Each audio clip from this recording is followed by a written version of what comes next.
Your 4 and 5 points in this things you think you know about the Browns that you wrote for the Orange and Brown Report.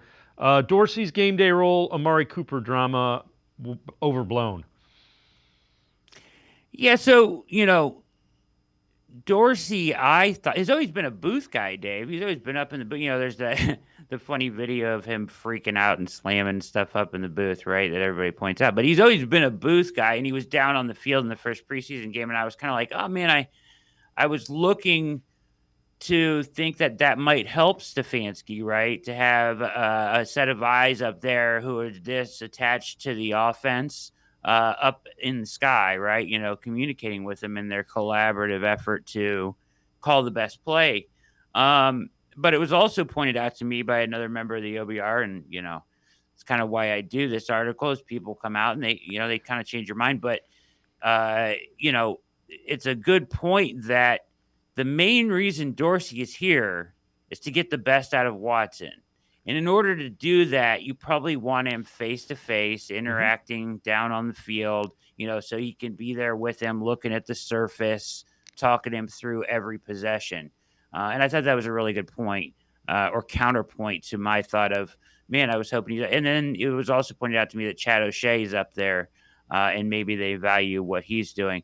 The Cooper stuff is this, right? Like, so, everybody kind of freaked out over this IG, LOL, I wouldn't mind, or whatever he wrote, right? Implying that he wouldn't mind if he was traded.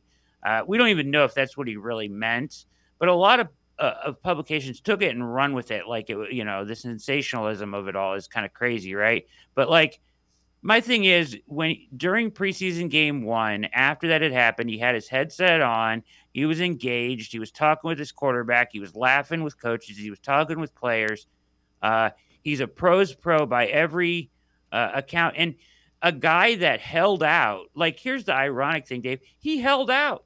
Like, he held out. It's similar situation, like 3 days. He didn't come to minicamp because he wanted a new contract. And I don't blame him for that. But then you turn around and because you hear your name in trade talks, you're going to do it just doesn't add up. It's the business of the game. It's the business of football. You're going to hear your name in trade talks sometimes. You can't take it personally.